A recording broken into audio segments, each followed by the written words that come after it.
Bonjour toi, sens-toi libre et à l'aise pour écouter ce podcast qui t'accompagne vers plus de conscience et d'amour de soi, des autres et du monde.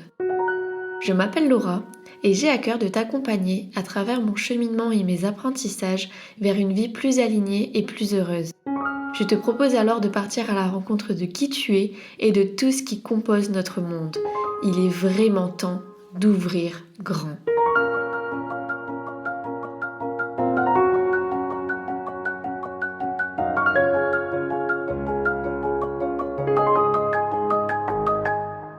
Bonjour à toutes et à tous, je suis très heureuse de vous retrouver aujourd'hui dans un tout nouveau podcast et on va parler d'un sujet qui est essentiel pour vivre un quotidien apaisé, un quotidien équilibré, un quotidien dans lequel on se sent bien et surtout qu'on n'ait pas l'impression de ne pas être bien dans nos pompes, qu'on n'ait pas l'impression de jouer un rôle, qu'on n'ait pas l'impression de ne pas être nous-mêmes. On va parler de comment trouver son point d'équilibre. Donc, qu'est-ce que j'entends par point d'équilibre ? C'est vraiment cet endroit où on est vraiment aligné, où tout est juste, où tout est en phase avec qui on est, ce qu'on a envie d'être surtout, et qu'on est en chemin vers ce qui nous semble le plus juste pour soi. Ce point d'équilibre, c'est l'endroit où on est vraiment ancré dans le moment présent, qu'on est vraiment ancré à l'intérieur de soi, et qu'on n'est plus happé soit par le passé, soit par le futur. Donc il y a déjà cette notion du moment présent, d'être bel et bien là, ici, maintenant, incarner son corps, incarner le moment qu'on vit, le seul moment dans lequel on a du pouvoir, dans lequel on peut agir, dans lequel on peut ressentir, dans lequel on peut penser, dans lequel on peut parler. Finalement, c'est le moment présent, le seul endroit où on peut être en mouvement, où on peut vivre. Et ce point d'équilibre, il se trouve dans le moment présent.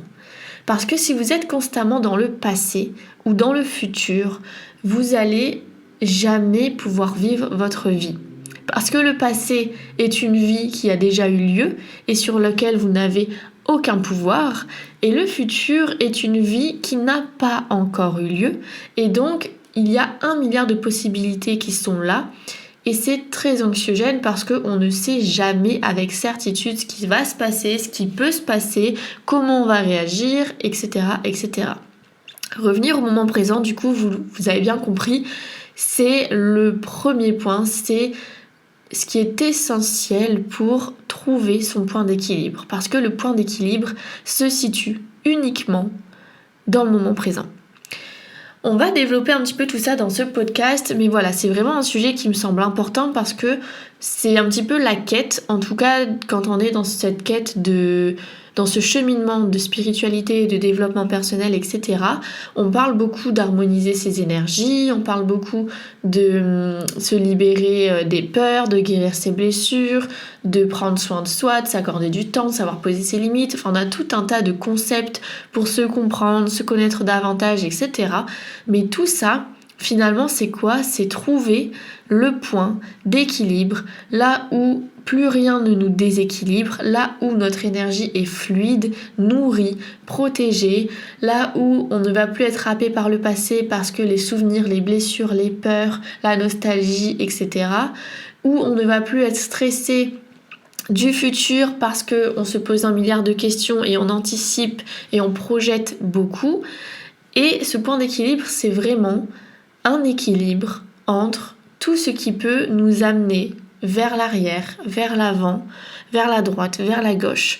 C'est vraiment ce point dans lequel on se sent bien, dans lequel tout est fluide, dans lequel on est aligné, dans lequel on est serein, confiant, apaisé, dans lequel on est en paix. Et si on regarde un petit peu ce qui se passe dans les religions autres que le christianisme, que tout ce qui est croyance de l'Église, si on va un petit peu plus loin dans les religions bouddhistes, dans les religions musulmanes, dans les religions, peu importe en fait les religions, toutes les religions nous parlent d'un centre, d'un équilibre, de choses à faire, à respecter pour rentrer au paradis, pour à s'accomplir. On a aussi chez les bouddhistes ce cheminement de se réincarner pour apprendre de nos erreurs et pour toujours s'améliorer dans cette quête de finalement se redécouvrir, se libérer, briller, rayonner. Tout ça, en fait, ça fait écho à la même chose, c'est trouver son point d'équilibre.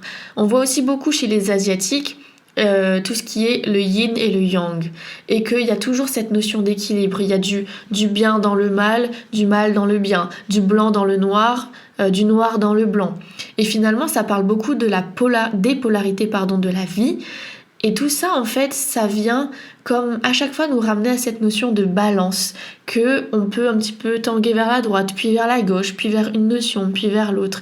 Et toutes ces balances-là, elles nous ramènent constamment à cette notion que rien n'est figé, que tout est en mouvement perpétuel et que ce mouvement nous fait balancer, nous fait avancer, nous fait nous déséquilibrer pour ensuite nous rééquilibrer.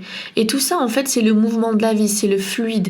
On a ces périodes de contraction, puis d'expansion, pardon, je cherchais le mot, j'allais dire de décontraction, mais non, d'expansion. Puis on se recontracte, puis on se réexpanse.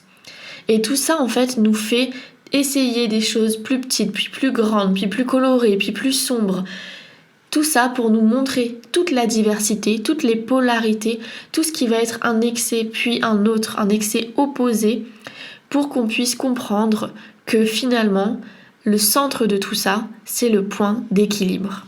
Trouver ce point d'équilibre, c'est un petit peu le but de tout, parce que finalement, on dit que le but de la vie, c'est d'être heureux, c'est de trouver le bonheur. Le bonheur, il se trouve lorsqu'on est aligné, lorsqu'on est équilibré, lorsqu'on est apaisé, serein et en paix.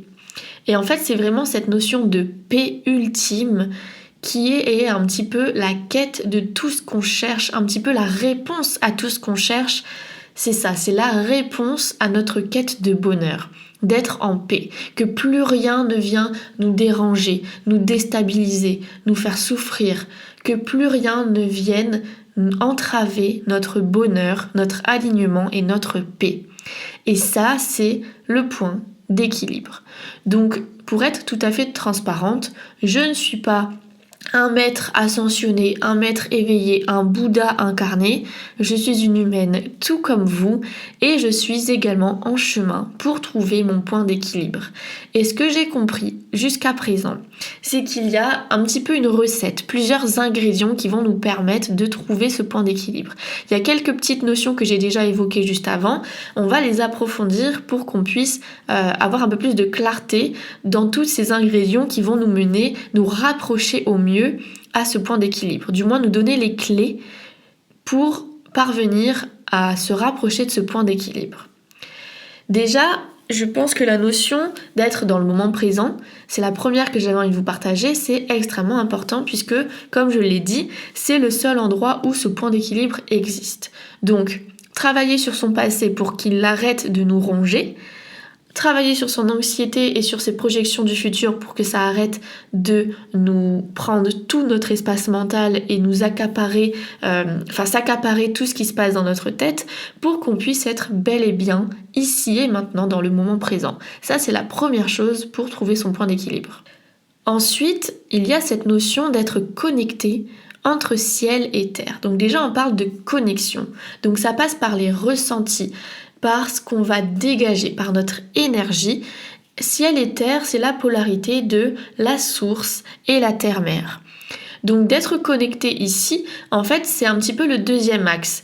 Vous avez l'axe passé, présent, futur qui est sur une ligne horizontale et vous avez le deuxième axe qui est connecté avec le ciel vers le haut et la terre vers le bas. Et votre point d'équilibre, ça va être le centre de croisement de ces deux axes. Pour être complètement au centre, il faut être donc dans le présent, puisque le passé va vous amener à gauche, le futur va vous amener à droite.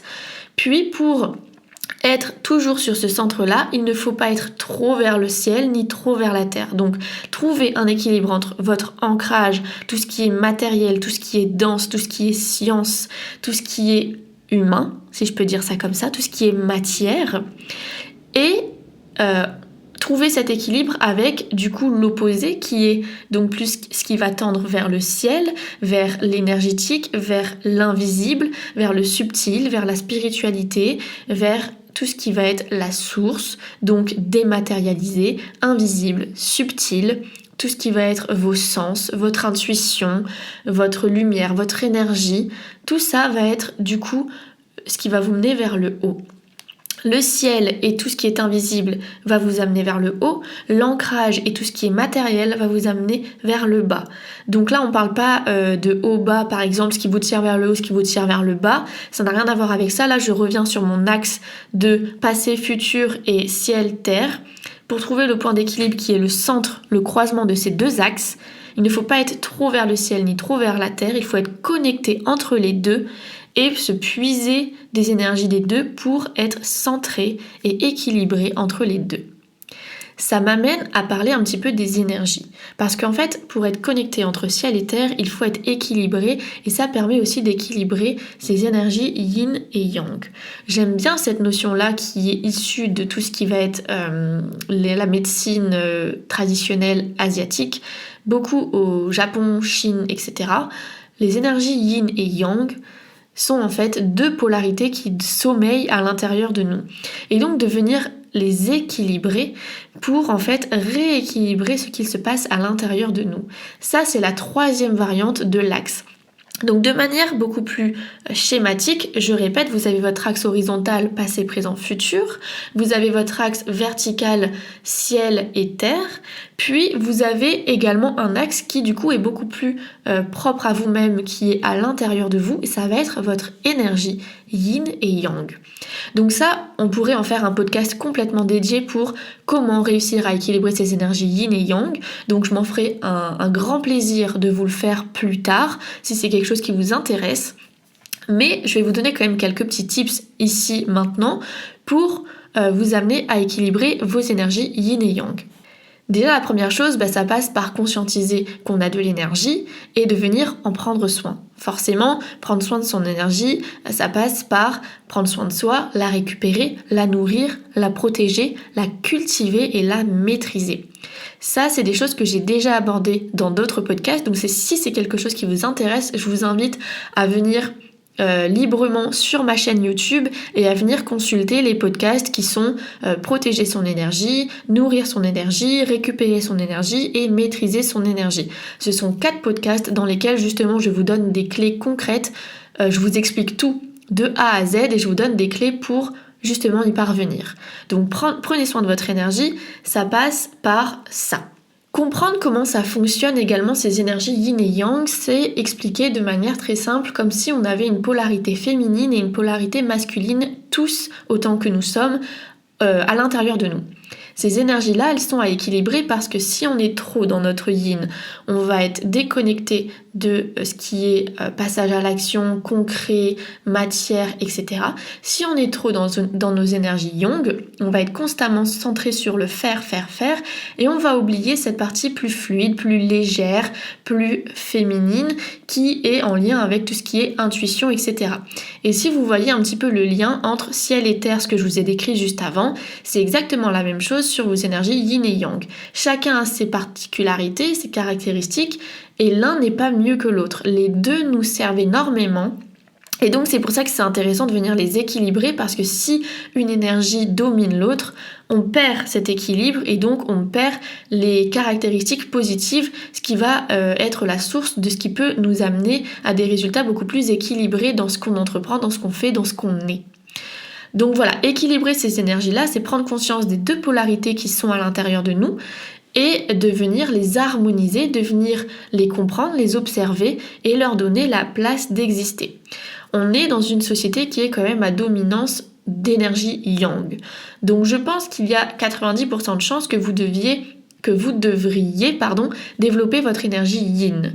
Cependant, il y a quand même pas mal de personnes qui m'écoutent, je le sais parce que je les attire à moi puisque je le suis également, des personnes qui sont très connectées à leur sensibilité, à leur intuition, à leur part finalement très yin. Et donc peut-être que si vous êtes dans ce cas de figure-là, vous allez plutôt être amené à développer votre yang, prendre sa place, s'ancrer, passer à l'action, mettre des choses en place. Ça, c'est ce qui va se passer si on développe son énergie yang. Mais encore une fois, je le répète, je pense que ça mérite un podcast complètement dédié pour parler vraiment plus en profondeur de comment réussir à bien équilibrer ces énergies yin et yang.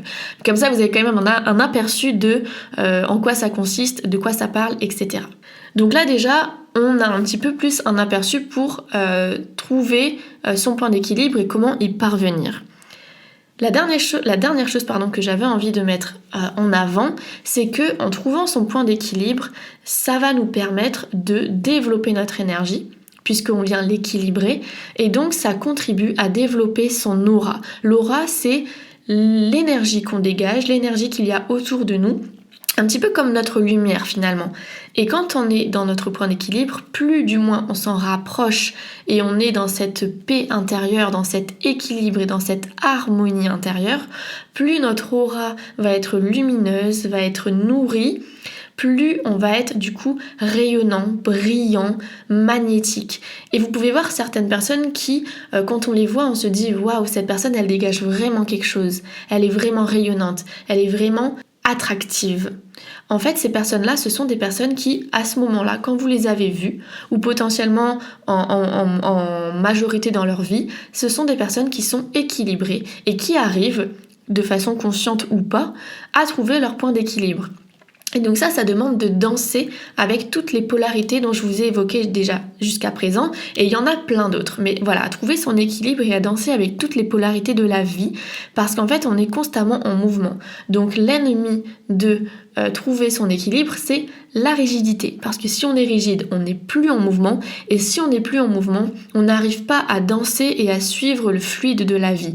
En fait, c'est un petit peu comme des vagues de la mer qui viennent et qui se déroulent. Si on est complètement rigide, comme un poteau en plein milieu des vagues, on aura du mal à suivre le courant et à suivre et à danser avec l'eau et à danser avec les vagues. Les énergies de la vie, c'est exactement la même chose. On doit apprendre à danser, à suivre les flux d'énergie, et ce qui va nous amener à vaciller. Parfois, au début, du moins, on va faire des grandes oscillations, puis on va aller énormément à droite, puis énormément à gauche, puis énormément en haut, puis énormément en bas. Parce que d'abord, on découvre toutes les polarités, toutes les extrémités. Et puis au fur et à mesure, ces oscillements, j'arrive plus à le dire, vont se réduire. Et puis on va aller un petit peu à droite, mais moins loin. Puis un petit peu à gauche, mais moins loin.